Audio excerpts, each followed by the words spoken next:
As you can see there, what they're doing, we're trying to expose everything to locate the valves to do what we have to do. That's step one, locating the shutoff valves under the frozen streets underground. This broken main is a 30-inch transmission line. That's why so much water poured into the streets so quickly. That also means this main feeds water to Southwest Detroit and beyond, to commercial customers like the suburbs. Once this shutdown is over, they could too experience low water pressure or a shutoff during the repair. As you can see, the water is still flowing. We're trying to isolate the break. We have shut one valve. There's 2 additional valves that we need to shut so that we can stop the flow of water. The punishing winter is punishing the Detroit Water Department with hundreds more main breaks than a so-called normal winter. This is on a system where the infrastructure can be 100 years old, all underground. City crews are working round the clock to keep up. City has hired 2 contractors with 5 crews each. I've been with the department going on 25 years, and I haven't seen a winter quite this bad where we've had the consistent cold weather, the breaks. And I could show you how that work is continuing. Look beyond me down on Buchanan. You can see they brought in a front loader and an excavator. They're still clearing the slush and the ice from the street.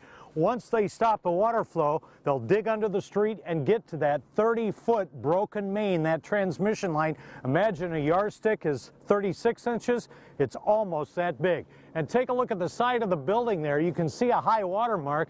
It looks like they've shut off maybe 1 or 2 of those valves because the water has receded just a bit. But they're saying this fix could take up to 2 days. Glenda, Joanne? And Jim, the status of those 2 drivers, what is it now?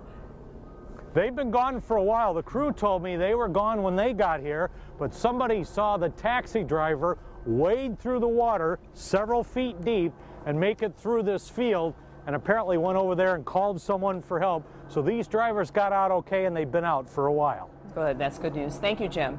In all, about a square mile of Detroit's southwest side underwater from this, and for home and business owners, the repercussions are only just beginning to be felt. Our team coverage continues now with 7 Action News reporter Malcolm Maddox. This scene has been repeated time and time again since temperatures took that Arctic plunge. The one thing that separates this instance from the others, the sheer size. You know, you see it on the news, but this is bad. That from a veteran cop who's seen just about everything. DPD Commander Steve Dolan has been on the scene since getting word that a couple of his own officers found themselves stuck in the middle of the madness. The officers came out here to get someone out of the ice, and then they got stuck. Those officers were long gone by the time Jimmy Liggins got to the scene, but he was able to watch water gush as he watched his profits go down the drain. We got about 15 employees now. I've been on the phone calling them, telling them don't even come. Ground zero for the latest break is B&S Liquor and Grocery. Liggins' restaurant, Jimmy's Soul Food, is located inside, where it's been for the last 33 years. It's been the worst winter that I can remember.